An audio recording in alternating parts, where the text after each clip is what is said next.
But I would rather be, if I was a female, another man's wife. I would rather be, if there was the only option. But they'd rather choose to be with another woman. And then frown on Yahweh and say, that ain't right. I can't believe you allow for a man to have another wife. I can't believe you made provisions. And will frown on Yah. Now I have to scratch my head. You frown on Yah, but you don't frown on when a man have his mistress.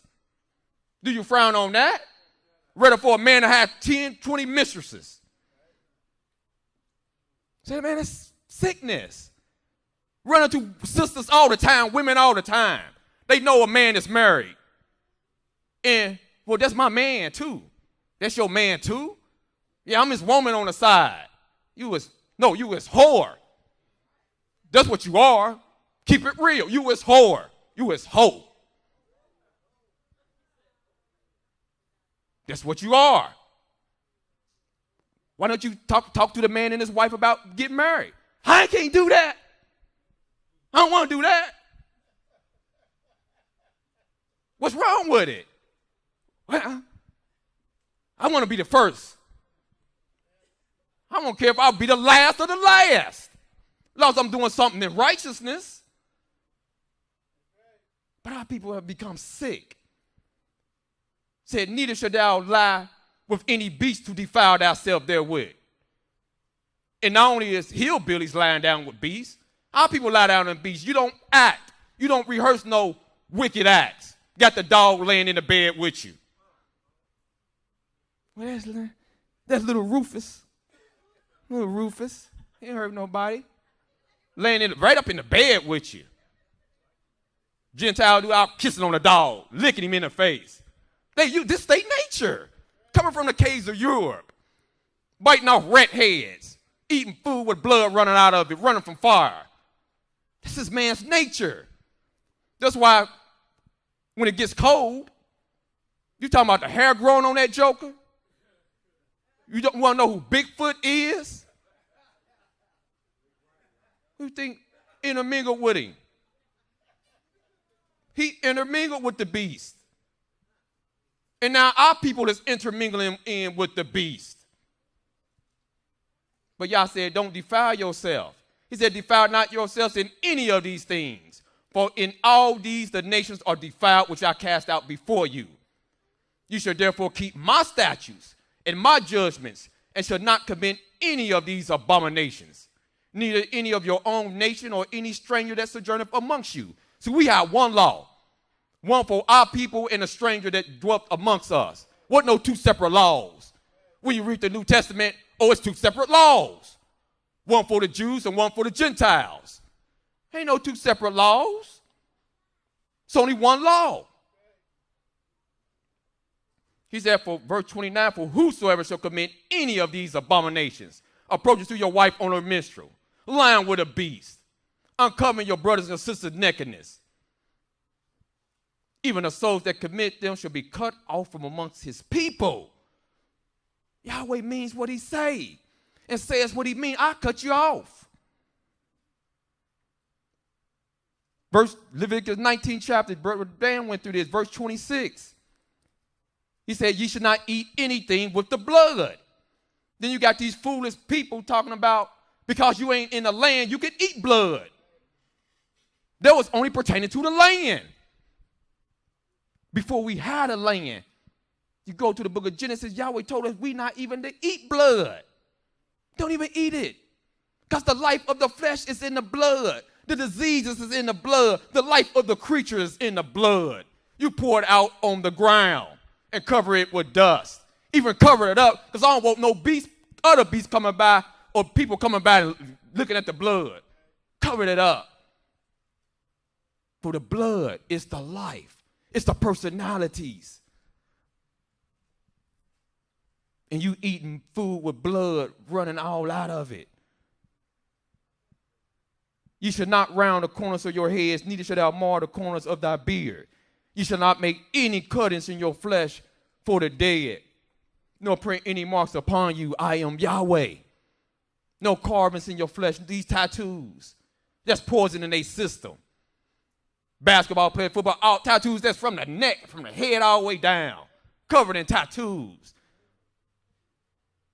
Do not prostitute thy daughter to cause her to be a whore. No, don't listen to the Quran that tells you if a slave girl don't want to keep herself chaste, don't want to keep herself virtuous, go on and prostitute her. Put her out on the street and make that money. That's what the Quran say. Compel her to prostitution. If she don't want to keep chaste, make that money, boy.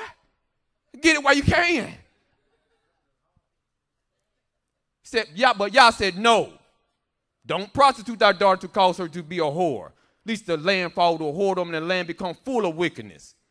You shall keep my Sabbaths and reverence my sanctuary. I am Yahweh. Regard not them that have familiar spirits, that seek after wisdom to be defiled by them.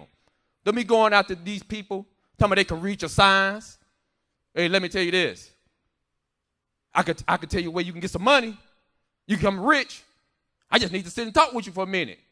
Let me see what's in your palm. Palm readers. Had one lady, my sister told me, mother was in the car. They were going across some railroad tracks somewhere out in this area. A lady had a booth set outside the shop, and sister tell you the honest truth. Windows rolled up, said she heard the lady talking telling her, come over. Y'all think these people don't have power? These people have, that's why Yahweh says stay away from them. Don't be like King Saul and go seek a person with a familiar spirit. Want to know your astrological signs. Now people all the time on the job just turn my stomach, get the paper. I want to see what they say about the unicorn. What the Capricorn? Aquarius. Well, I ain't compatible with you because you a Leo. That foolishness and madness. Yeah, I said that's for the other nations. Indulge in that type of madness. You to be holy, special, separate. For I severed y'all from other people, that y'all should be mine. And if you want to be mine, you got to come out of that. Come out of the midst of her. They always say, come out of the midst of Babylon. Come out. Don't indulge yourself in the things that these nations indulge in. Then a sister the other week new sister came in and sat down. She heard Moray Dan class. And she was a little disturbed about some of the things he said. But when I questioned her on some of the things that he said, she couldn't answer. She couldn't answer. I knew it was the word of Yah that was burning her up. That's what it was. And she said, she said, I see the New Testament as an extension of the Old Testament. That's an extension of the Old Testament. Then I said, let me show you what Yahweh said about that. If the New Testament is an extension of the Old. Then I took her to Psalms 19:7, where Yahweh said his law is perfect. If something is perfect, it needs nothing added to it. You take nothing away from it. The New Testament is an extension. How is it an extension with something that's perfect, something that's complete? There is no extension to Yahweh's word. He said it, and he ended it, and that was it. And I told Isaiah the 34th chapter, 16 verse, where it says, seek ye out of the book of Yahweh and read. And that's the problem that a lot of us have. We don't read. We don't seek out of his book and read. We get in every other book, in the book of the dead, the Kabbalah, other writings that's not relevant to salvation that we seek after. And I told the sisters, let's seek out of the book of Yahweh and read. And don't you know, at that time, there was no New Testament. When the scripture says, seek ye out of the book of Yahweh, he wasn't talking about the New Testament or Quran. He was talking about his book, the Holy Scriptures. And no one of these shall fail. None shall want her mate. No other book to make it complete, to make it finished. It's already complete. But these other books is not complete. The Quran is not complete. For you ask any Muslim where your holy days at. They can't show you. Well, I got to go to the hadiths and show you, and attempt to show you. But the Quran itself, although the Quran says it's complete, it's not complete.